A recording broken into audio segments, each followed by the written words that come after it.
Good morning, good evening, or good afternoon. You're currently locked into two of the coldest brothers on the planet right now.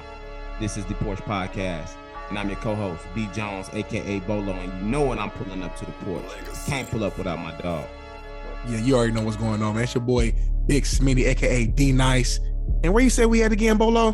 Man, y'all know we in the place to be. So go ahead and tell a friend and grab a drink and pull up, because this is the Porch. Let's get it.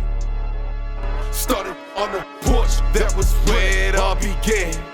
Had to put in work, every day we got it in. We chased all our dreams and now they can't believe it. We make it look easy, we achieving everything we need. Now we undefeated. If we link, no it's only business. If we get to speak and leave them speechless. I did things for free, but now it costs to see me. When you see me, you ain't gotta greet me. Just don't plot to sneak me. I'ma see it, I'ma stop and watch you lose and get defeated. What's going on, my guy? You came on here fitted. What you got on right now? The Pirates? I ain't from Pittsburgh, though, but I love the colorway, though. Black and gold. You know, that's the colorway, bro. Black and yellow, black and yellow, black and yellow, black and yellow. Wiz. You know, Yes, I'm sir. just love black and gold, bro. What's up with you, bro? How you feeling?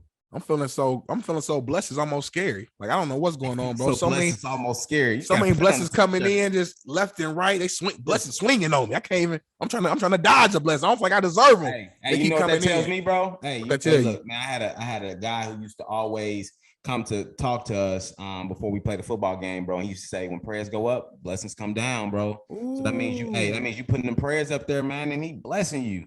That's all it is. That's all we Amen to gotta that. say is thank you. So all we gotta say is thank you, bro. Yes, sir. Yes, sir. Wait. You still haven't tapped into BetOnline? What you waiting on? BetOnline is our partners, and they're the number one source for all your betting needs and sports info. Find all the latest odds, news, and sports development, including this year's basketball championship finals, the NHL hockey conference finals, the Major League Baseball, the latest fighting news, and even next season's early NFL futures. All you got to do, man, is head to the website or use your mobile device to sign up today to receive your 50% welcome bonus on your first deposit. Just use our promo code BELIEVE. That's BLEAV, BELIEVE, to get the bonus and get into the action. Bet online, where the game starts. Now back to the porch. But man, let's get it going with our topic of the day, man. We talked about this a little earlier today, man, off camera, off set. So I want you to set it up, but I'm excited about this one, man. Set us up, man. The topic of the day, what we got? Y'all, so the topic of the day is, before I get to the topic of the day, it's getting hot outside. The barbecue grills are rolling. The food is going. You got the popsicles. You got the ice cream, the music. Everything is rolling in your favor, right? So the question of the day is, what are the top do's and don'ts for your backyard barbecue? Ooh, let me start it off then, but let me start off with some of the top do's. Number one, the person manning the grill must wear some form of sandals or flip-flops. All facts. If he ain't got no flops on or some sandals, I'm not trusting the food. That's number one. He damn near got to have a rag over the shoulder too. Rag over the shoulder. Everybody who damn near went crazy on the grill always got a rag over the shoulder. Is it the left shoulder or the right shoulder? That's the one I can't remember. Damn near. If you got the spatula with your left, okay, towel go on the right, spatula on the right, towel go on the left. You know what I'm saying? Okay. You know, so it's the opposites. You know what I'm saying? So, I rock with that. Here go another dude right here for you. The cook is preferred to be at a minimum age of 35 and above. This is a personal preference. And my experiences, I'm not saying that younger folks or people our age can't cook, because that would be minimum. But them OGs on the grill, I'm talking about that drunk uncle. I'm talking about that drunk uncle. He got a little salt and pepper up top, man. He probably done sipped a little bit before. Plaid shorts on. Plaid shorts on. With a towel. Knees dry as hell. They be throwing down on that. Shout out to my Uncle Greg. They be throwing down on that grill. So that's my number two. And then my last dude, we need the hot dogs and burgers cooked ASAP. I don't listen. You said ASAP. You need them boys off the presser, huh? Quick. When I pull up, I want a dog now with barbecue sauce. You need a dog and a burger like an appetizer, huh? Ding, ding, ding. That at a barbecue, a hot dog and a burger, those are the appetizers. But you know what? It's so funny though, bro. I just had a barbecue last week for Memorial Day. Yeah. I cooked my hot dogs last just because they cook quicker. You know what I'm saying? But I get what you're saying though. Like, you know, people pulling up, but I didn't want everything done, and then boom, you know what I mean? If we gotta throw some more stuff on the grill because it's gone, then we good. But I want everything to be done so everybody can just go crazy at one time. But I feel you though. Right. And that kind of leads to some of the don'ts, honestly. So you just mentioned that you rather have everything done as they pull up. I agree. So one of the don'ts, don't have people waiting. I'm not about to pull up food. You say I'm it's not waiting on the beans, the mac and cheese, potato salad to be cooked. The drinks ain't cold. You said it started 2. You need to have my plate ready. It's 3:00 and food ain't done yet. What's the problem? So don't have us waiting, bro. Don't invite people before the food is really done, man. Number 2. Now listen, I don't mind. You know, I mentioned the drunk uncle, right? I don't mind my uncle on the grill being a little tipsy, but don't get too drunk while you cook, while you still cooking, because you're gonna mess the food, or you're gonna spill some Hennessy on top of the grill. You're gonna just cause a lot of problems I ain't trying to deal with. Don't get too turned up until the food done. Facts. You know what I mean? Another don't. All right. Hey, look, family. Look, stop pulling up to grandma, auntie, and them house, eating and leaving. All right. Ooh. Come eat, sit down, kick it, enjoy yourself, speak when you walk in. You feel me? Because I think I got an old school mentality, bro. Yeah. I feel like when you come in, bro, you got to speak to everybody. You got to sit down, kick it, play a game of cards or something, bro. Eat, then you can leave. Don't just be grabbing 3 to 4, 5, 6, 7, 8, 9, 10 plates. Yeah. And you ain't said hi to nobody, and you bouncing, you taking all the food. Like, what you doing that for, bro? That's really people trying to walk in. Where the aluminum foil at? Where the paper plates at? Coming there, taking I gotta feed Tay and them. They at the crib. No, they should have came here. Should have came and ate. Don't be taking all these goddamn plates home, and now ain't nobody else got no to-goes left. They be leaving out with like 4 plates stacked like this with aluminum foil over everything. All right, then, y'all. I'll be back. You ain't coming back, bro. Another don't, bro. Especially when you hosting. Yeah. You got them folks who don't know how to go home.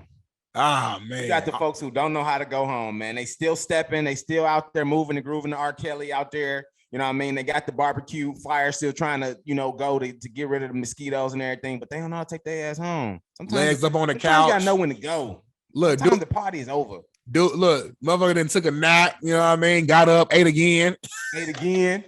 Looking for the dessert. I'm trying to give him the sign like, man, gay, I love you, but you know what I mean?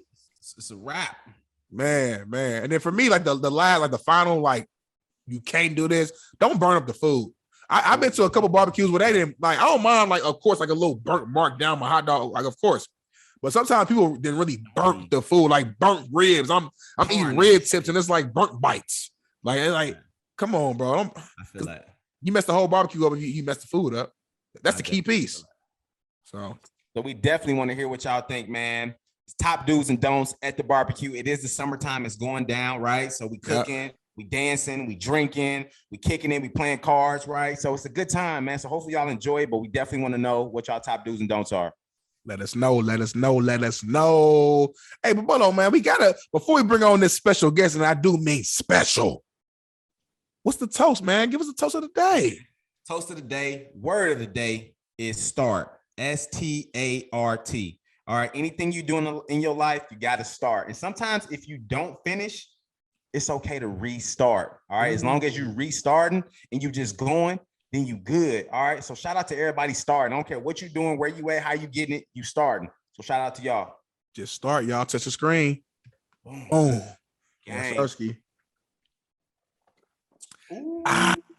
That burned a little bit today. But yes, sir, man. Like I said, we got another special guest pulling up, man. Hey, we hear you from every direction. We told you this last time. We bring you something new every episode on the Porch. Hey, look, check this out. Check this out, Porch family. We wrapping up season 2, y'all. It's been so fun, man. We coming to close this chapter of season 2, and I can't wait to see how we finish, man. Like we started strong, we finishing strong, and y'all been rocking with us the whole way. So we appreciate y'all. Yes, sir. Yes, sir. Without further ado, let's bring on our special guest. Okay. All right, guys. So we have a big time guest on the Porch right now. She's a legendary adult film photographer, producer, and director. She also hosts her own podcast called Holly Randall Unfiltered. The one and the only Holly Randall. Welcome to the Porch. How you doing? I'm good. How are you? We're doing great. We've been waiting for this episode all week, Bolo. Excited. Yeah. Probably because I made you guys reschedule last minute. We That's what appreciate you the mean by flexibility, waiting. though. Yeah. Sometimes it's like one and done. Like if it's something that doesn't work, then it just probably won't happen. But you were very flexible and patient with us to get it done, though. So we appreciate it. No problem. I mean, we're here to talk about my favorite subject, which is me. Of course. So why would I ever turn down that kind of opportunity to talk about myself for an hour without someone telling me to just shut up? That's a good point. When you put it down that way, it makes a lot of sense. A lot of sense. Absolutely. Yes. So let's jump straight into it, man, and kind of go back to some of your early years. You grew up in a unique household, I would say, right? Both your parents worked in the adult film industry. Your mom's legendary photographer and director. Your dad was a writer and director as well. Just explain to us, what was it like, growing up in that type of environment and household? I mean, honestly, what sticks out for me from my childhood is really like what a great childhood I had and like what wonderful present parents that I had and the time we spent together as a family and, like going to the beach every weekend and taking vacations and, like normal childhood stuff. What they did for a living is not like the first thing that comes to mind when I think about my parents and I think about my childhood. Obviously, it was a big part of that. And it certainly like influenced me, when I got older and, it had its pros and cons, but, overall, like I had an incredibly normal, happy childhood that I feel like most people don't have the, fortune to have. So I feel very lucky. That's a good point. Now you hit the nail on the head with that one. A lot of us, in the world don't have two present parents, in the household, taking care of them, being in their lives. So for you to have that is definitely a blessing for sure. So you mentioned, went to the beach. You did kind of like, a lot of just fun things with your parents. So you grew up in Hollywood and LA, right? Mm-hmm. So I was born in Hollywood, which is why my name is Holly. I was born in the Hollywood Presbyterian Hospital. And put the two and two together. What? That's cool. Well,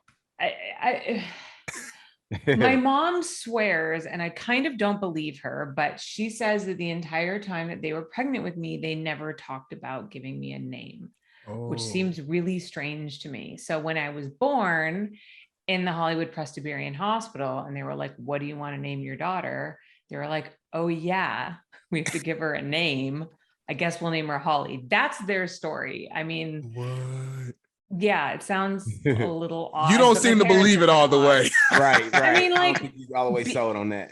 Being a mother myself, we agonized over her. We definitely thought about names for my daughter. It was 9 months of pregnancy. Actually, technically, it's almost 10. Right. True. You know what I mean? Like, I can't believe that it ever came up, but that's what they say. So I was born in Hollywood and I grew up in like the Culver City, Mar Vista area. Gotcha. And then we moved out to the area that I live in now, which is Calabasas, when I was in high school. Got you. Nice. Okay. I love that. So, I mean, obviously, as you got older, I guess, when did you develop that curiosity of like, hey, what do my parents do for work? Right. I know everybody gets to that point where they are curious and start to ask questions and things like that. Did that ever come about, or did your parents introduce you to what they did beforehand?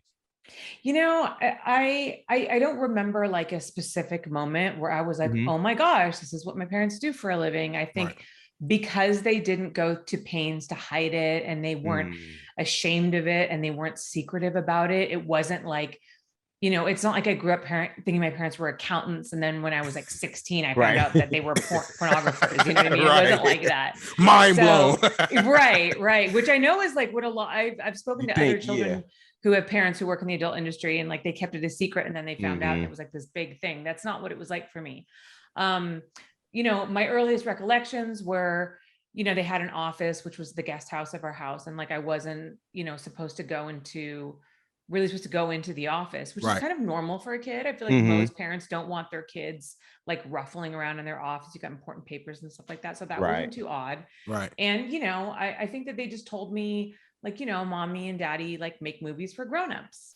And I was like, okay, like, that's for grown-ups. There are lots of things that are for grown-ups, like scary movies are for grown-ups, and so I didn't really question it, I don't think. I mean, it wasn't really until I became an adolescent that I became like more interested in what they did. And I would sneak into the office and like steal magazines and Of stuff course. like that. So like all kids, right? yeah, exactly.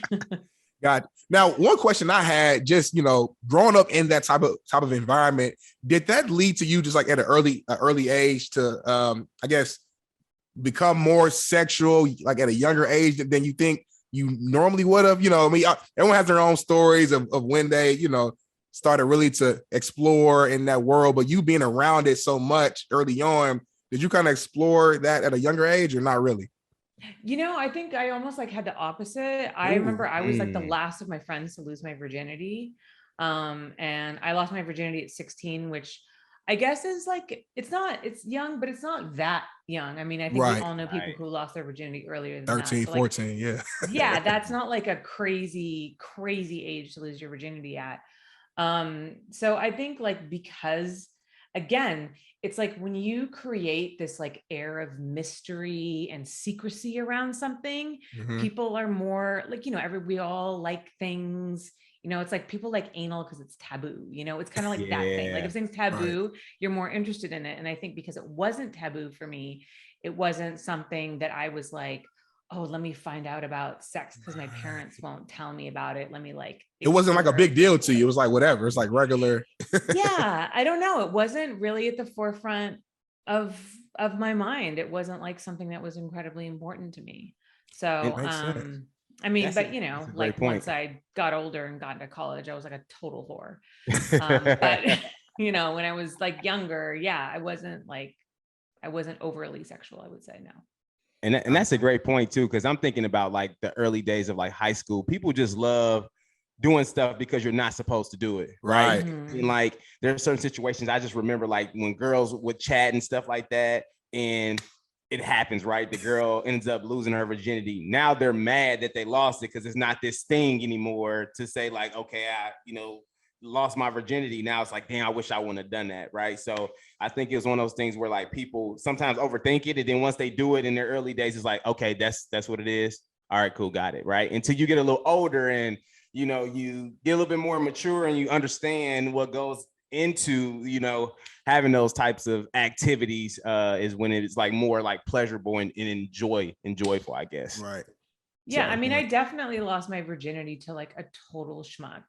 And I did it just because I think like all my friends had done it. I didn't want to be like the last virgin. Peer pressure, mug boy. Yeah, and he was just like, I remember he wouldn't take his shirt off because he had like pimples all over his back. Come on, man. So it was just like, and he was just like a dick, and I think we broke up like a week later. So I remember definitely regretting, and then I ended up with my long-term boyfriend a few months later, who I ended up being with like through the rest of high school, who was really cool. I wish I had waited for him, because that would have been more special. But right. I think, I was just like, I just want to get it over with. Right. You know what though? In a way, by you having that bad experience first, probably made you appreciate the good experience even more. Never know. Yeah, that's true. That's true. Sometimes you got to go through hell to get to heaven. You know what I mean? Yeah. So you never know. Yeah.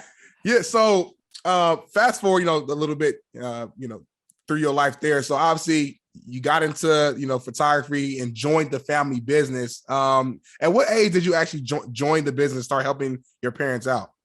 I was 20. 20. Okay. Gotcha. Now, did you always want to be a photographer? 20. Yes. Well, nice. So I had always been obsessed with photos ever since I was a child. And I took my first photography class at the age of 12. And I remember just being like instantly hooked. It was something, I mean, I very distinctly remember being in the darkroom, because back then we shot on film. Right. Digital didn't exist then. That's how old I am. Had to shake the film, let it develop.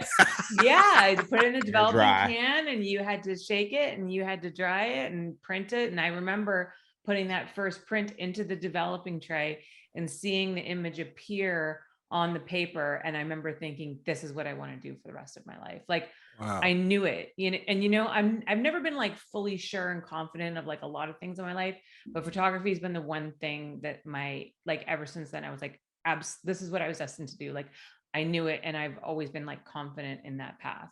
So, so I became obsessed at 12, and yeah, I've been doing it ever since. But, you know, of course, at that age, I didn't think that I was going to move into adult photography. That wasn't my plan. That was gonna be my next question. Yeah, no. I wanted to do like fashion or something like that, celebrities. And yeah, and then I was going to Brooks Institute, actually. It's a photography school in Santa Barbara. It no longer exists, but I was going there, and I was about halfway through my schooling. I was feeling like really stifled there. I was just like, I wasn't enjoying the experience. And my parents had just launched their website, Suze.net. And this is like in 2008. Gotcha. And no, oh my God, I'm such a liar. 1998. Wow. Okay. Sorry. 1998. So this is the very beginning of the internet. I think we launched SuzeNet like 3 months before, 3 months after Google launched. I mean, that's how old we are. Wow. Yeah. So, so they launched Suze.net, and they were just like, they didn't know what they were doing, but they were making like a ton of money because it was like the early days of the internet, and my mom had this huge library. And so my dad said to me, he was like, look, like, do you want to come home and like help us? Like, we don't know what we're doing. Like, please come help us. Like, right, please help. Work in the office, do something. So the plan wasn't that I was going to come do photography. I was going to come like do office admin stuff, because my parents didn't know like how to work computers. And then I was probably going to transition to something else. But I came and I started working for them, and I just found that like I really enjoyed it. You know, I really liked it. It felt like a good fit. You know, we were in a place where, because of the internet and because, you know, we were doing so well financially, that my mom had a ton of creative freedom with her material, so she could shoot like whatever she wanted, because she had this place to sell it. So she didn't have like art directors breathing down her neck, magazines commissioning certain things. We could do whatever we wanted. So we had all this like creative freedom. And my mom, you know, is very well known for like her glamour material. It's super high end. It's really like classy. And so I just found that like I really enjoyed it. I really enjoyed, you know, the crew and the staff that she had around her. And it was a very like female, you know, centric, positive environment. And I stayed. Nice. I love it. Now, it seems like it was like a seamless transition for you. Like, was there like any like bit of like awkwardness, like when you first got, you know, on set, and, you know, you're looking at, you know, the different images and the people who are, you know, being, you know, they're taking pictures of, like, did you feel like kind of off at all? Or was it just like, I can do this, like, this is normal? Oh, no, I was terrified. I was terrified when I can only imagine. Yeah, no, I was, so I remember, so first before I ever took any photos, I assisted my mom. So I was her assistant for a few years before she ever let me take pictures. And so I was on set a lot, and I saw how she worked, and I learned how she posed the models, and I learned how she lit everything. So I had a lot of experience in that way before she finally allowed me to start taking photos. And the first person that I ever shot was actually Amy Sweet, who is still a very good friend of mine. And we ended up becoming friends. And so that's why like she was my first person that I shot, because I knew her and I felt comfortable with her. Right. So she kind of like popped my cherry, so to speak. Yeah. But I just remember, you know, a shooting, and I like could not give her direction. I was terrified. Like, how could I tell her to take her boobs out? Like, how could I tell her to spread her legs? Like, how could I tell her to like stick a finger in her vagina? Like, I couldn't do any of those things. I was so scared. It just felt really weird and awkward. So I was just like taking photos, but she was a great model, and she just moved, and like I didn't have to give her direction. So my mom really hand fed me really experienced models at first, because she knew like I didn't know what I was doing. So I couldn't be trusted to work with someone who needed any kind of coaching or direction. So that's how it started. And then obviously, as I learned and as time went on, I would say that actually my specialty is posing and working with girls with no experience. I'm really good at that. Got you. Nice. You see how the tables have turned. You know what I'm saying?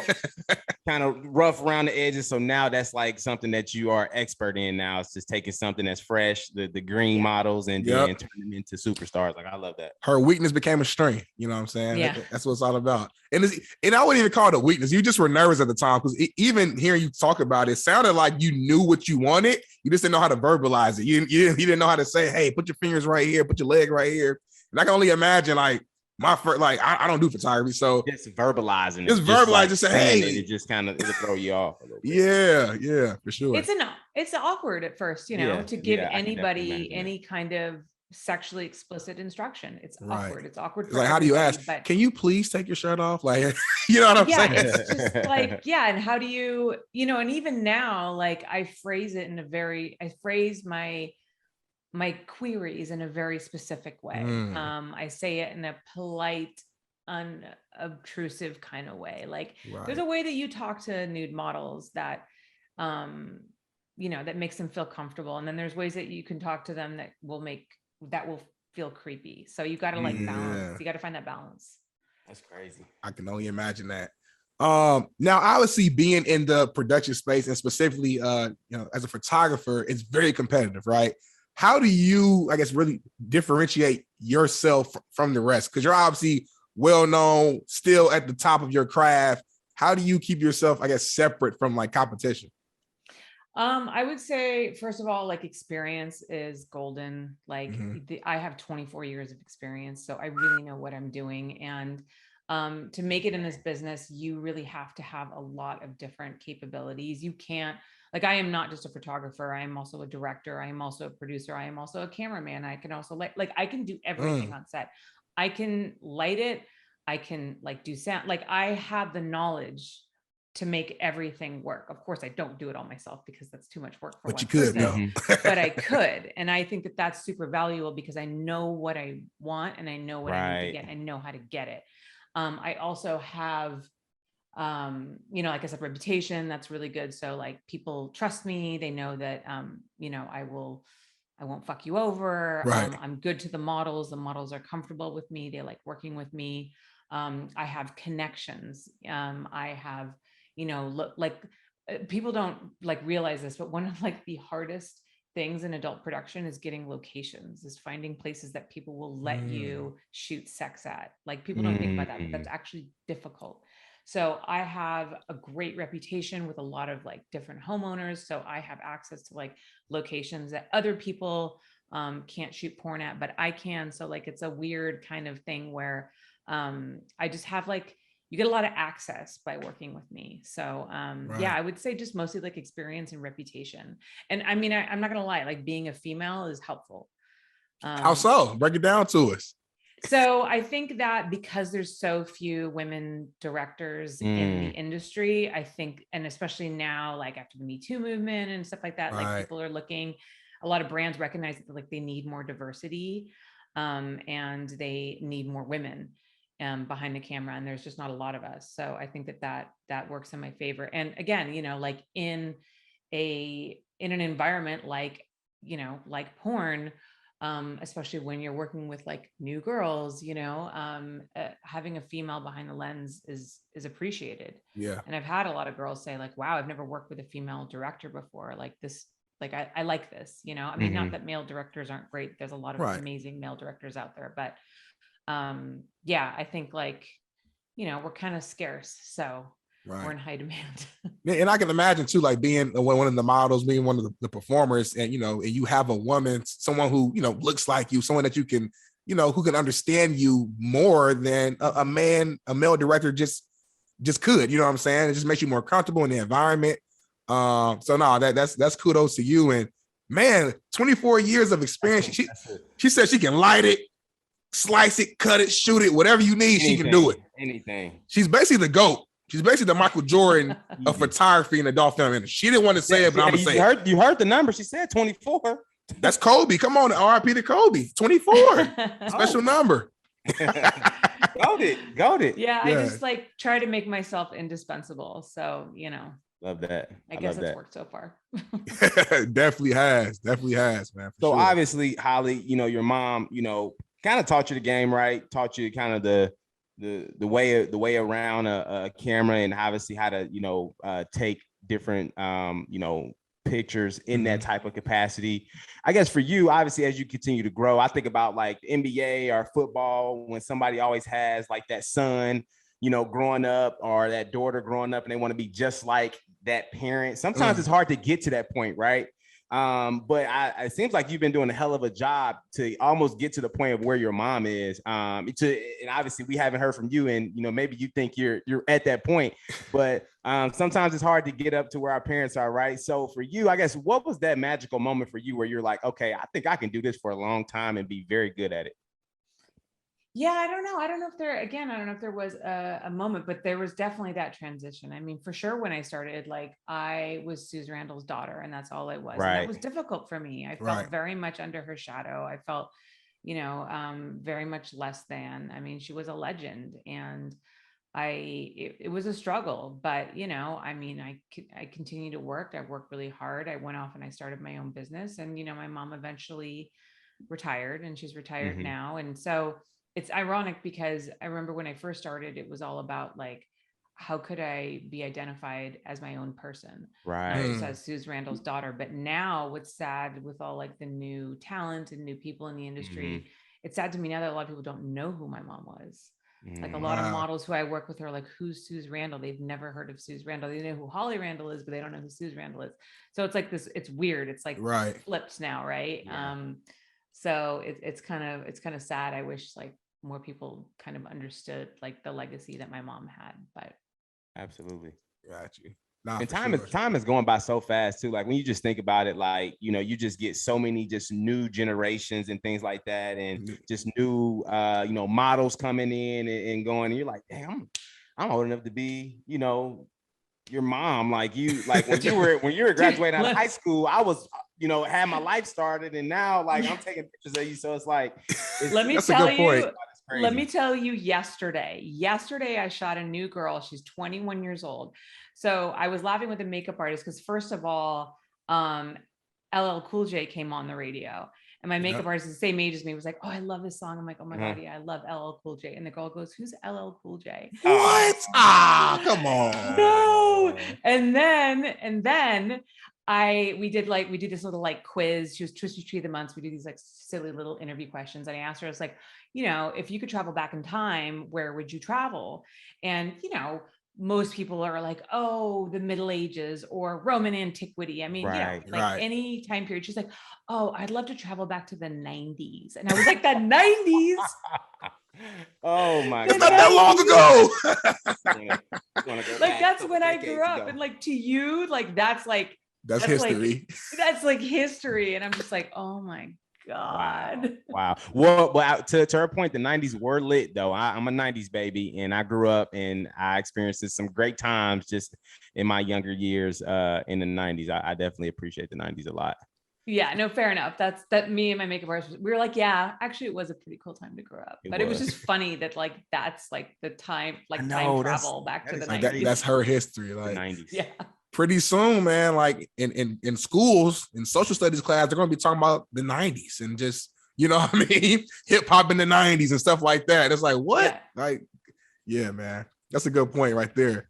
So tell me this now. I feel like we all have our, like, what I like to call welcome to the league moment. So what I mean by that is like, there's always like that moment in sports where it's like, okay, I'm really here in the professional lens, right? So who is that model or, porn star you worked with where you like, okay, this is crazy. Like, is there a certain name that just sticks out? You worked with so many people. I mean, Lisa Ann, Rochelle Ryan, the list goes on and on. There has to be somebody that just comes to mind where you're like, yeah, when I shot with her, I felt like kind of like validated, so to speak. That's a good question because it would have to be somebody from a while ago because there's literally nobody today that I feel like that, like everybody who's like pretty much almost everyone who's famous today, I shot them when they were brand new. Right. They started like with me. So I don't really see them as like, oh my God, they probably see you like that. It's the other tail might be turned. You know what I'm saying? It does tend to be that way sometimes with certain people, but let's see. When I was, I think maybe like Tara Patrick. I mean, she was like a big name. I mean, Lisa Ann, I guess so, but Lisa Ann and my mom have always been good friends. So Lisa Ann was always kind of like a friend. But she used to hire me to shoot all of like her Evil Angel movies. I mean, I used to like shoot all of Lisa's content. So that was, that was a great compliment for her to like trust me to shoot all of her stuff. And then Tara Patrick did the same thing. Yeah. She hired me to like shoot all of her content. So that's cool. That felt really good too. So yeah, I would say maybe one of those two. There might be somebody else that I'm not thinking of right now. But yeah, it would have been somebody like back in the day. Way back in the day. Would have been a big deal to me. Yeah. Nice. For sure. I love so that. You mentioned earlier about like one of the hardest things about being in your industry is finding a location and a place to actually, take pictures and do the different activities there. I guess what are some other roadblocks that the listeners can hear about, and some things that are some adversity that you may have went through as you continue to progress through your career? Oh God. I mean, there's always clients, right? So there's always a client who doesn't have any idea of what it's like to be on a production set. That's usually my biggest gripe, and every other producer's biggest gripe, where they're like, they have these unrealistic expectations for the budget that they give us in terms of like what they want, So I had this one client who was like, before you shoot the sex scene, we'd love for you to just take the model down to like Rodeo Drive and just like shoot some pictures of her on Rodeo Drive, like clothed, but like just like, and I'm like, if I show up to Rodeo Drive with like a crew and a model scantily clad, the cops are gonna come like bust me because I don't have a permit. Like I can pull the permit for this. Not to mention, like, do you have any idea how big LA is? Do you have any idea how long it's gonna take for me to get from my place to Rodeo Drive to the location in the valley? And like, I'm going to do all of this in one day. Like, that's not going to happen. Not possible. Also, when they put together performers without thinking about chemistry or about things like height difference. Right. I shot once, my clients had me shoot someone who's like 4'9" with someone who's like 6'2". Oh, shit. I mean, like the sex that happened. Awkward and weird because one was so much taller than the other one. So like she was spinning around like, how do we make that happen? And it was two girls too. Oh, so wow. That made it even harder. If it's like a big guy and a small girl, that's kind of like you can make it happen. Right. Yeah, and it's also like that's got its own fetish in a way, Right. But like this was just supposed to be a straight girl scene. So it was just like really awkward. The strap on had to come out with that scene, I guess. And then also too, like new male talent. They're like, oh, there's this new guy. Let's have you like try him out. And I was like, oh my God, because chances are he's not going to be very good. He might struggle. And there's just nothing worse than like male talent who fails on set. It's just like the most excruciating experience for everybody. And so yeah, like new male talent, like, oh, just shoot this guy and I've got to shoot like 2 or 3 scenes that day, and it takes him like an hour to get his dick hard. It takes him like an hour to come. Like now I'm like 3 hours behind, and he's just off in the corner like trying to get it up, and I'm just like, I'm paying for this location by the hour, and I'm not they're not giving me extra, like, and the pressure on the guy too is like really tough. Exactly. So there's a lot of pressure, and I'm glad we're on this topic. There's a lot of pressure on the man, I feel like, in that situation, especially as a newbie. Newbie. As a newbie specifically, like you said, he's in a corner, he knows everyone's waiting on him. He's trying to get hard. He's stressed out. He's like, it's so much like, and as a man, when we're not mentally there, he's not going to work right downstairs. No. There's a connection right there. So it's like, man, that's why I don't know about all that. That's a tough position to be in.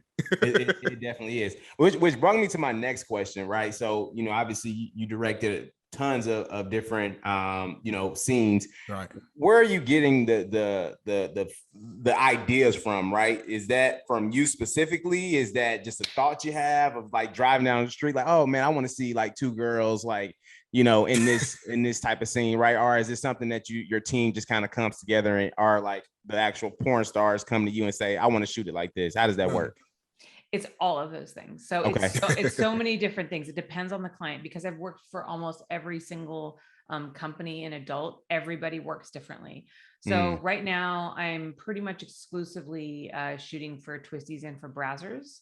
Okay. And they tell me what they want. They send me a script. They send me the cast selection. They send me the wardrobe links. Like they send me like places to buy the wardrobe. They send me like the location that they want. So they literally like give me exactly what they want. And then I fulfill that. Other clients like Wicked Pictures were just where I was shooting movies. I came up with the concept. I wrote the script. Of course, I had to approve it, but everything came through me. So that was like, I did the casting, I did the script writing, I did everything. So yeah, it just depends on the client. And when it comes to, yeah, I mean, sometimes it's hard to come up with ideas, right? Right. You know, I was going to say that has to be like an added skill for you. Like, yeah, definitely. Sometimes I would ask Twitter, honestly. same shit. I did it all the time when I was working for Naughty America, and I was like, I got to shoot a guy and a girl together, like maybe a MILF and her stepson or something, right? Like, I gotta do a fucking stepson scene. Give me ideas, please. Like, what do y'all want to see? Yeah. And honestly, some people came up with really amazing ideas. It was really cool. Some people came up with really stupid ideas, but some people like had some really great ideas. So that was really helpful. But otherwise, you know, I would just kind of like pick up ideas here and there. I'd see a movie and I'd say, oh, that would actually work cool for like an adult scene or a movie, or I'd see a fashion layout and I'd be like, oh, that might work. Or I'd look back and like stuff that I shot 10 years ago. And I was like, oh, that was a great scene. Let me recreate that, something a little different. So yeah, it just depends. Damn. I like it a lot. It's crazy because, like, you know, so I work kind of dual role. I do hosting, I do production as well, but more so on like the sports entertainment side. But I mean, you're right. Like when it comes to just creativity and where that inspiration draws from, you can literally be driving in the car and look out your window and just see something random, and that thing that you see just triggers a thought that leads to this amazing project. You know what I'm saying? And it's just crazy how the creativity can just really stem from anywhere. Now, you mentioned that, you know, obviously depending on which client you're working with, that dictates, you know, what your assignment is. Obviously, which one do you prefer? Do you like it better when it's like, oh, okay, Brazzers hands you the script, exactly what you need to do, and you go do the job? Or do you prefer when you have a little bit more creative freedom and you're writing the script, you're putting together everything? Oh, I 100% prefer to come up with the concepts myself. Because also too, like, it's much easier because I know what I have access to. I know the locations. Again, like, here we come back to the locations. I'm telling you, this is like a huge problem for us.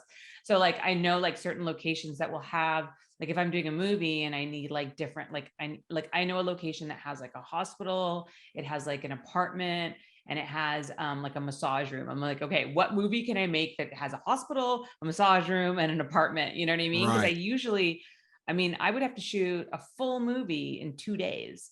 So I need one location to be able to fulfill a lot of different roles.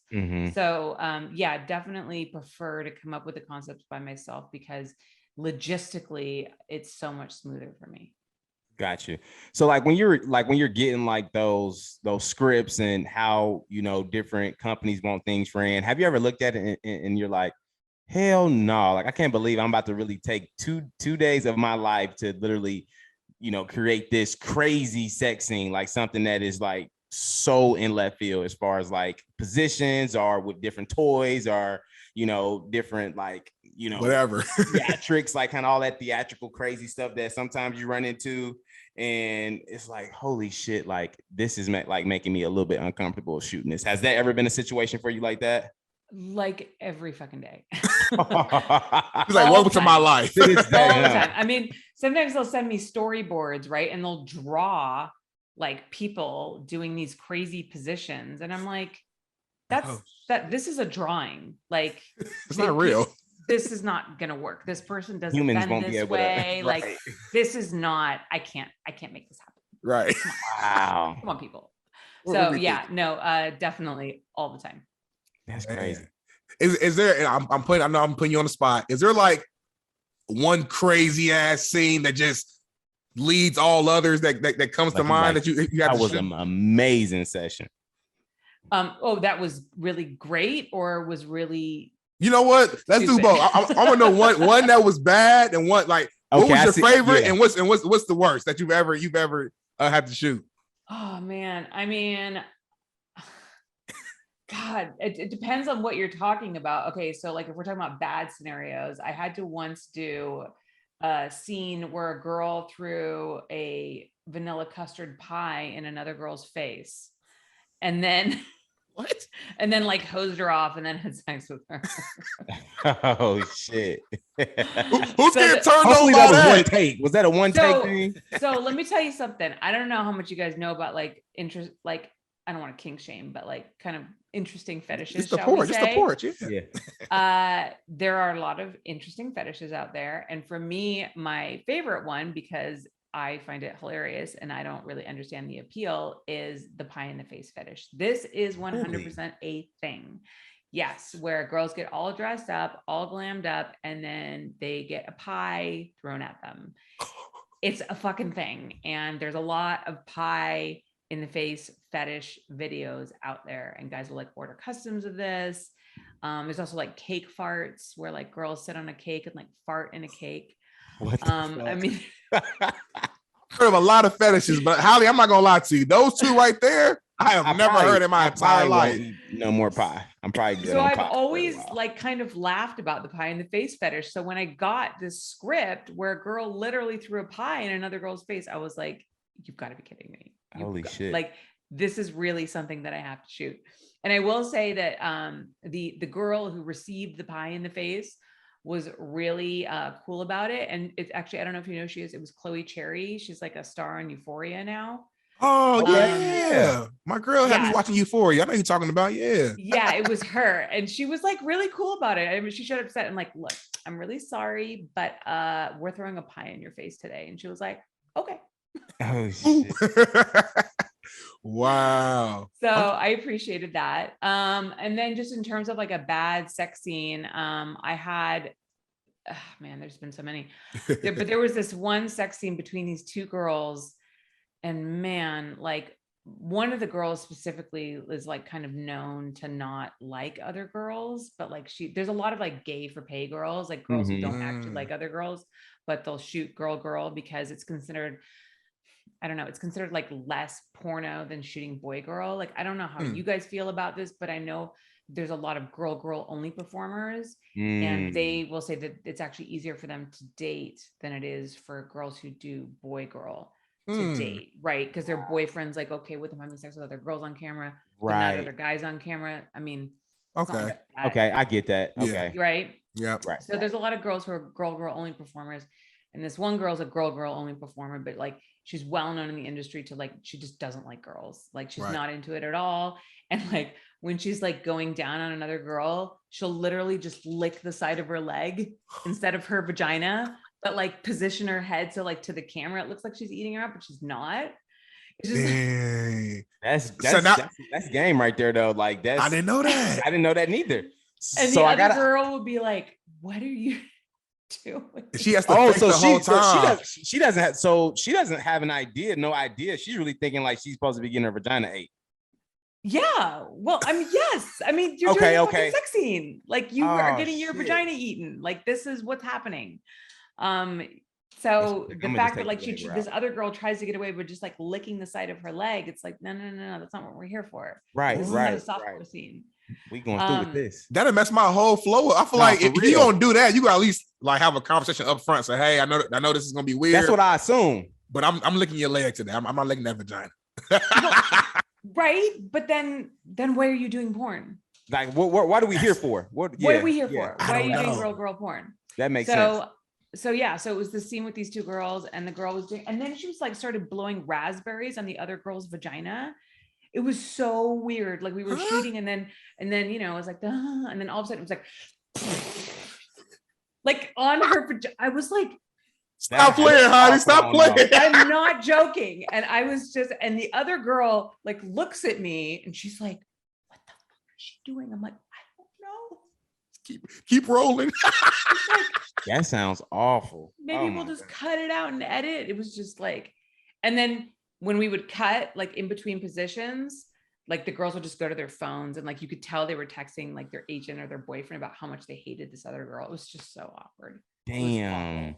Yeah. I'm glad you gave us some insight to that, because like I said, sometimes you just see stuff of like, especially like with guys, like this is like some game right here. So like when you go, when guys go to porn, they go to specific videos or specific sections of that video. And sometimes we miss a lot of stuff. Are we just watching just to watch? And we're not really looking at the specific details of like what's really going down. And we probably came across a few videos that were actually like that, but the camera person probably did a great job of covering it up and making sure that we couldn't see it.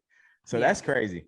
Man, and it's crazy too. I'm glad you mentioned, like, from a viewer's perspective, Bolo. It's like, as a viewer, you know, you go in and you just assume that everyone's having this amazing sex, like everyone's screaming and moaning and just like everything seems amazing. But in real time, sometimes they hate each other, or they hate the sex, or they're texting in between. And it's like, I don't know. I feel like if I was ever in porn, like I would have to really enjoy like some chemistry, like some real, like almost like a connection almost with that person to make to it some degree out on film, like on the camera, just a little bit. Because it makes the film way better when there's a real connection. It's real sex. Of course. But I mean, I'm sure, as you can imagine, like that, you're not going to have a real connection with everybody. And right. You're just going to get a partner who's just like not having a good day or something. I mean, you know, we even sometimes will have like, I don't know if this is another thing that, you know, we hide on camera, but we've definitely had situations where like the guy can't come, he can't do the pop shot, and we've called somebody else in to do the pop shot. What? So you got to find somebody that has around the same size, the same skin tone, and you just had them, you zoom in on it and boom. Yeah. What? Or we stand off camera and we get like a big thing of like something that looks like cum, like Spunk Lube is like a good go-to fake cum, and we just shoot it from off camera. And so like you don't see the dick, you just see like the fake cum coming in and like hitting her face because like the guy couldn't come. Like I've done cream pies where I've had to like fake it, and like the guy can't come, so he pulls his dick out and I have to run in and like put fake cum in her vagina and then like run out, and then he puts his dick back in and like pulls out like he just came. Like we've totally had to fake it before. You've done it all, Holly? Yeah. Wait, Holly. So I gotta go back. I gotta back up just a few steps. So if the guy can't come, so the first option is to just grab. So I'm assuming you're grabbing like another porn star. Or you just like calling somebody up, like I need somebody that got an 8-inch dick that can come right away. Like how does that work? I'm just so curious of like how you guys. That can come right away. I'm sorry, that's hilarious. They have, well, yes, a fast comer is a good thing. Yeah. They have to be tested. Right. So they have to be in the adult industry because they have to have STD tests. So we don't work. Everybody works with at least minimum 2-week STD test. So they have to be tested. Gotcha. So yeah, you would hit up like an agent, or you would hit up, you know, like different guys that you know and be like, hey, what are you doing right now? Are you tested? Can you come and like stunt cock for me? Because like I'm not getting stunt cock. That's name. Stunt cock. And then the guy will show up and like, I mean, it's so I interviewed Brad Armstrong, who is a male performer and director.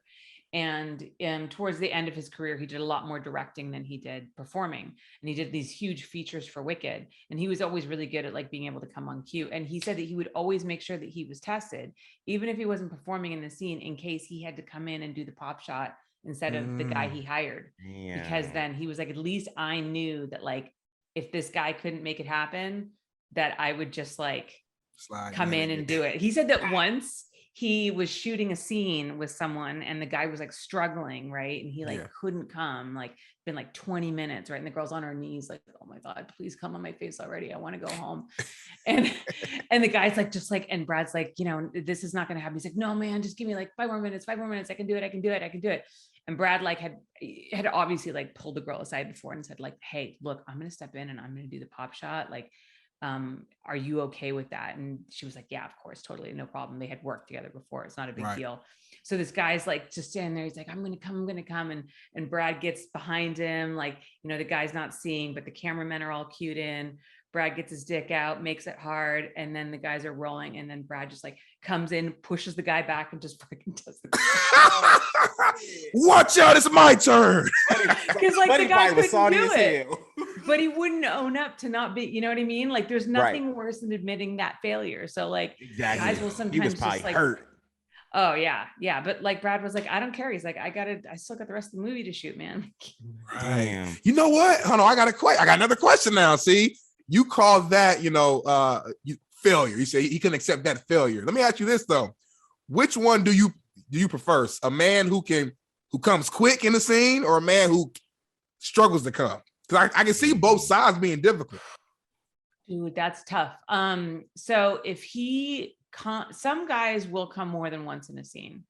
If he can come again, cool. At the time I need him to come, it's okay if he comes fast first. Right. But if he can't, then I would prefer the guy who takes longer to come, because if a guy comes in the first 5 minutes of the scene and then can't get it up again, I don't have a scene. Damn. If the guy can do the scene, but then takes 20 minutes to come, we're sitting around going, what the fuck? But at least in that case, I know I can fake it, like with fake come, like I just said, there's something I can do with that, but I can't do anything with a guy who comes at the beginning of the scene and then can't finish it. Then I'm screwed. Okay, Holly. So you said the key buzzword for me to ask my next question. You said fake it, right? So we talked to Rochelle Ryan, we talked to Sarah J, we talked to Lisa Ann, and we asked them the question of, is porn fake? And from some of the things that you've said, I'm starting to believe that 100% of porn is fake, even though a lot of people enjoy watching it and seeing sex and seeing, everything into the vagina, like all that stuff. Like I understand that that's real, but there's also like just kind of like the theatrical. It's kind of like wrestling almost. But yes. That's actually a great analogy. Yeah, like WWE wrestling. We've likened it to that before, because sometimes you'll see stuff that looks really extreme and really crazy, right? Like you'll see it looks like this guy's fucking this girl so hard, and it looks like he's pulling her hair so hard. Yeah. It looks like he's choking her so hard that you can be like, oh my God, that poor girl. But a lot of that is very much fake. Like there's ways that the girl she'll push her head back against the guy's fist to make it look like he's pulling her hair really hard, but he's really not. She's pushing her head back. There's ways to make it look like he's fucking her really hard, but he's not doing it in a way that hurts her. So yeah, there's a lot of theatrics to it for sure. I would say, look, we're creating a product, right? We're creating a product that we're selling. We're creating a fantasy. It's definitely not 100% real all the time. There are fake orgasms all over the place. There are scenes where the two performers hate each other, or things are just everything's going wrong. But once we finish it and edit it, everything looks spectacular. But then there are also scenes that are legitimately really passionate, and there's a ton of chemistry between the performers, and it's a really amazing thing to see. That's actually really cool. When you see two people really connect and really have this amazing scene, those kinds of scenes where you call cut and they don't hear you and they keep fucking. Oh, and then you could be tap them on the shoulder and be like, I need you to stop having sex, please. We need to change positions or something like that. So, it's some good ass sex right there, boy. Yeah, it's a mixed bag. It's all of those things. And I would say that certain performers have more genuine sex than other ones. I would say Lisa Ann was always really great at her scenes. And I think that she enjoyed them for the most part. But also too, when I shot Lisa Ann, that's when she was creating her own content. So she was picking the guys that she was working with. Yeah, so she told us that, She was picking people that she liked. So that made a huge difference. Angela White is a great example of somebody who's really truly passionate and has a ton of sexual energy and chemistry, and seeing her perform in person is truly it's pretty awesome. You can just see that she's just one of those people. She was born to do this. I can see the expression on your face. So when you start, I feel like a thought came to your mind, a certain scene came to your mind when you brought her name up. Yeah, it's just when you see her, she just the way she looks at her partner, she's just she really loves it. She's really into it. And that's really cool, because there's nothing worse than shooting a sex scene between two people who don't like each other, or, sometimes you get performers who don't want to be there. Sometimes you get girls who, this is not the right profession for them. And that doesn't feel good. So when you shoot somebody who really is truly enjoying themselves. That's a really cool experience. No, I can only imagine that. Now, I have a follow up to that as well, though. So obviously, when you're in your zone, you're directing, you're producing, like you're focused on the work, but you're still a human as well. Has there been times where you're watching one of those passionate scenes and you're like, you kind of catch yourself getting kind of turned on by the scene as you're working? That pretty much never happens. Because I'm so dialed into all of the things that I need to worry about. I'm looking at the time, like, have we shot enough, like, for this scene? Are they spending too long in this position? Do they need to move to the next position? How does the lighting look? What is this camera angle like? Like I'm looking at the camera angles, like, is he getting the penetration right? Where are they going to move next? Like, do we need to move this light? Like, there's so many things that I'm thinking about. But I will say that there was actually this one time, and there's probably been other times, but that I remember that I got like a little bit like kind of turned on. And that was actually when I was shooting, and I've told him this, so it's not weird. I was shooting Tommy Pistol in like a professor student scene, and he's a great dirty talker. And I really like guys who talk dirty. And I never really get to see that because I shoot a lot of porn that's meant for like heterosexual men, and men generally don't want to hear too much from the male performer. They want to hear from the female. Right. And so I don't usually get to hear a lot of like guy dirty talk, but Tommy was doing that. And I had like kind of have a thing for like professors. And yeah, just it was pretty hot. And I was like, this is kind of like, kind of cool. So that was like the one time. Do you remember some of the dirty talk he was saying? Come on, Holly. This is the porch, Holly. We bring it all on the porch. Gotta let us know. Don't be shy, Holly. I think I'm just trying to remember because I've got so many sex scenes and this was so long ago. I just think it was something along the lines of like, you're not doing well in class, and how can I let you pass this class without like seeing some initiative on your part? Like that whole kind of, like kind of talking you into like, oh no, professor, like I really want an A kind of thing. And then like being like talked into doing something that's like very taboo. And also like the power dynamic between like the professor and the student is something I'm kind of into. So. Got you. Nice. I love it. So before we transition, Holly, to our next segment, I got to ask you this, and I know a lot of our listeners want to know too. I guess what you've seen a lot of sex in your 24 years, right? I guess from your experience and things that you like kind of put into your memory bank that work and don't work, what is considered like good sex? Ooh.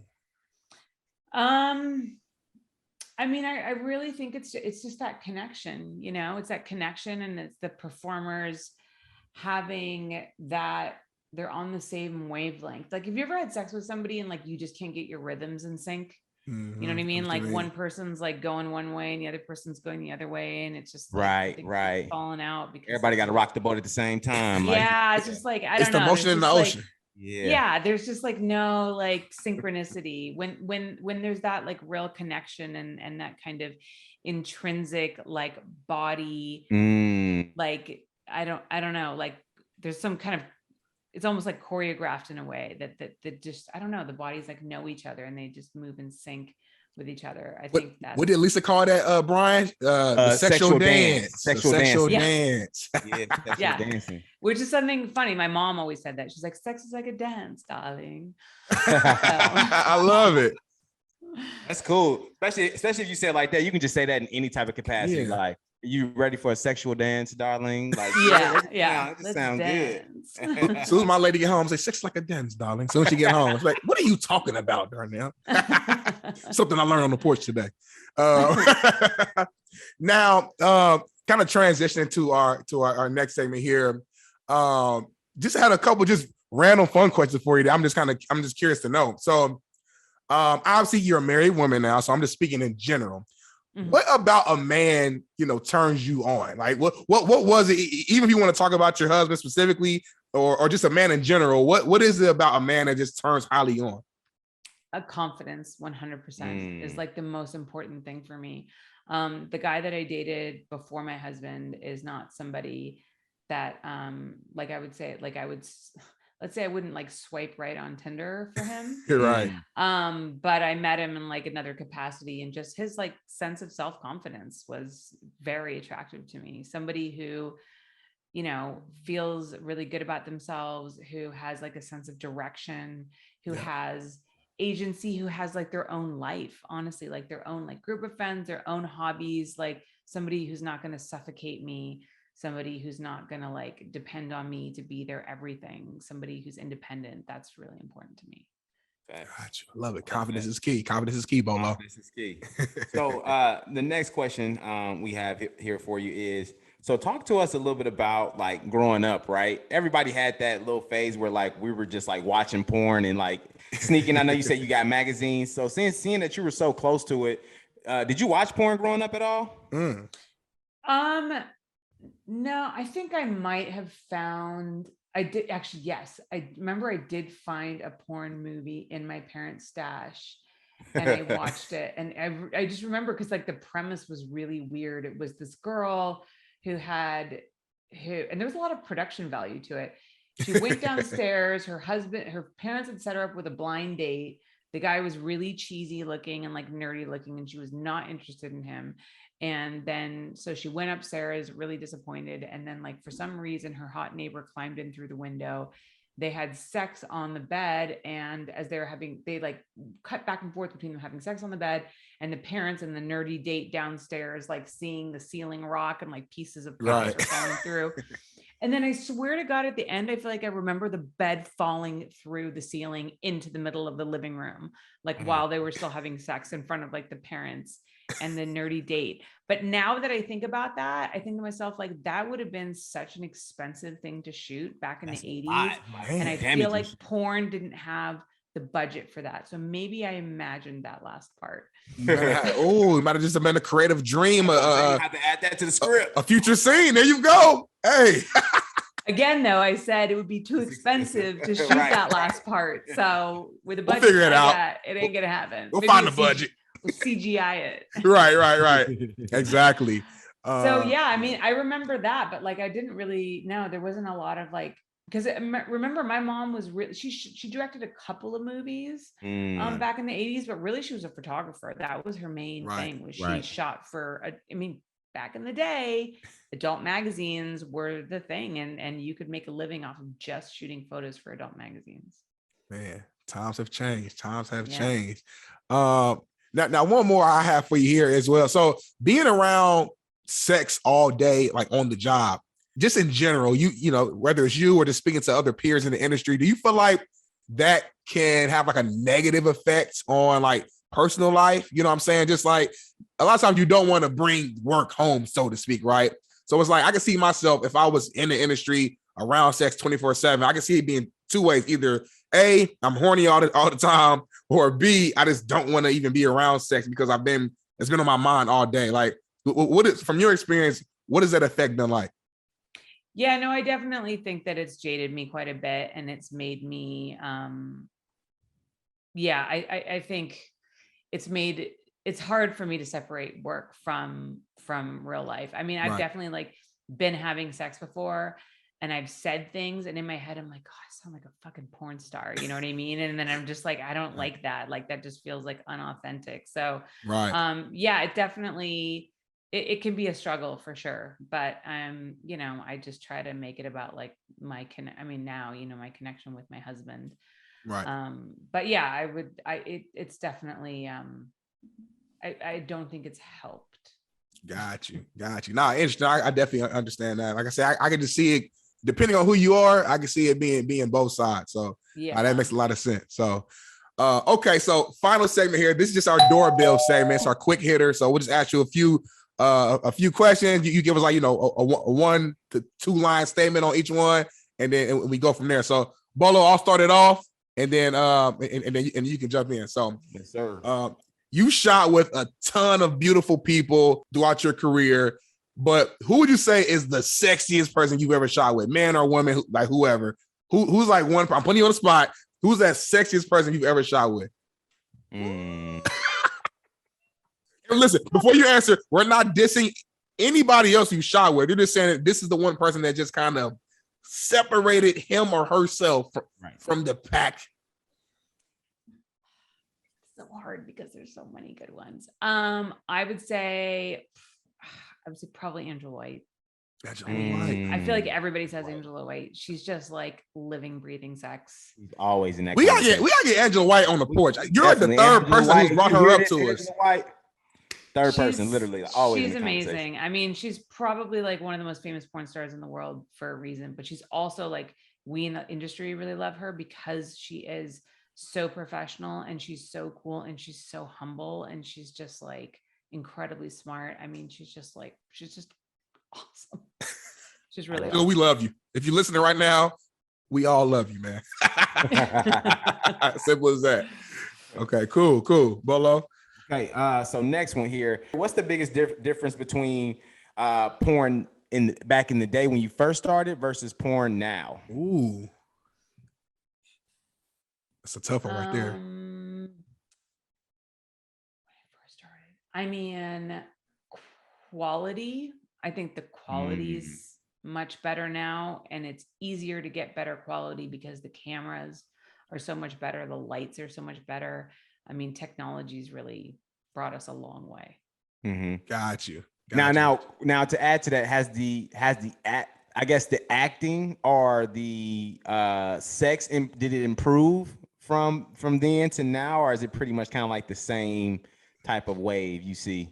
I think the acting has improved. I think that there's a lot of people who come into the adult industry now really looking at it as a serious career choice and something that they want to pursue and they want to really excel at. I think before, nobody ever came into porn thinking like, this is going to be my long lasting career that I'm going to be in. I'm going to build a brand. I'm going to be self-sustainable. I'm going to have a retirement fund. I'm going to invest in real estate. Like, people didn't come into porn thinking that. I think they came in thinking like, I need money and this is like a quick buck, and then like, I'll figure out what I'm going to do with my life. So you have people who come in who like take acting classes because like they really want to, be really successful and they want to do big features and they want to be proud of their work. We also have just a lot more people in the industry now than we used to. The stigma's still there, but it's less than it used to be. So we just have a wider pool of people that coming in. So that just means more, just by sheer numbers and ratio, there's more talented people coming in. Right. So, and then the sex, I think, probably same thing, because again, like just a wider pool of people, more people coming in. People who are more in tune with their sexuality, people who are, exhibitionists. There's definitely still people coming in who are doing it for a quick buck, but I feel like because there's more people who are coming in, like looking at it as a sustainable career and something that they really want to get into, you're getting like a better quality of porn star. Got you. Makes a lot of sense. Okay. So final quick hitter here. From a woman's perspective, break this down to the porch. Which option is harder? Performing oral sex or riding your man? From a woman's perspective, which option is harder, and tell us why? Oh, Jesus, riding your man because of fucking like leg day. Jesus Christ. Especially reverse cowgirl. Let me tell you something. No girl likes reverse cowgirl. It's just like doing squats on it, because it's like doing fucking squats. We like it. Over and them over knees, again. them quads, them hamstrings. Dude, it's exhausting. It's called sacrifice, Holly. It's called sacrifice.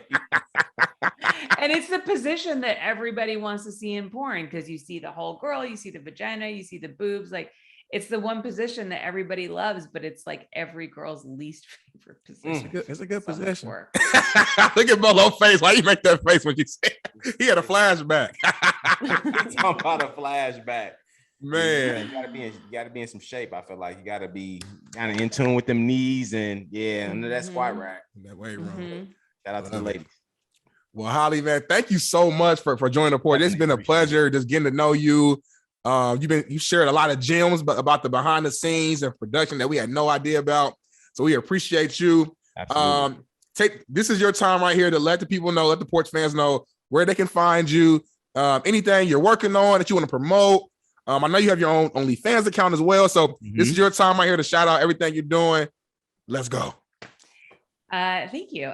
You can find me on Instagram and on Twitter at Holly Randall, just literally my name. By the way, I am shadow banned on both apps. So if you have a hard time finding me, just literally put into Google Holly Randall Twitter and then I'll come up. It's super annoying. Crazy. I do have an OnlyFans account. It's onlyfans.com/Holly Randall.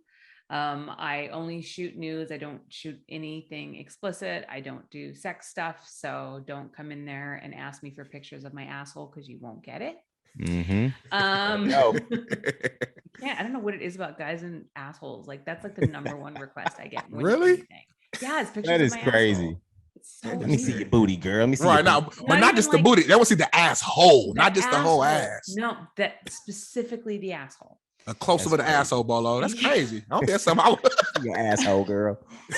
And then, of course, my podcast is Holly Randall Unfiltered. You can find it on all podcast platforms. My YouTube channel is youtube.com/Holly Randall Unfiltered. We love it. We love it. Peace, blessings. We appreciate it, Holly. We definitely can continue to just kind of follow you and follow your work. Everybody listening in, you know where to find us. Porch podcast _. We are on Instagram, we on TikTok, we on YouTube, and you know when you're rocking with us, every day is a good day. And you know how we leave them every time we leave them, D-Nell. Hey, make sure that the best you is the best you. And we out. Family, we out. Peace. Started on the porch, that was where it all began. Had to put in work, every day we got it in. We chased all our dreams and now they can't believe it. We make it look easy, we achieving everything we need. Now we undefeated. If we link, no it's only business. If we get to speak and leave them speechless. I did things for free but now it costs to see me. When you see me, you ain't gotta greet me. Just don't plot to sneak me. I'ma see it, I'ma stop and watch you lose and get defeated. Presented by BetOnline.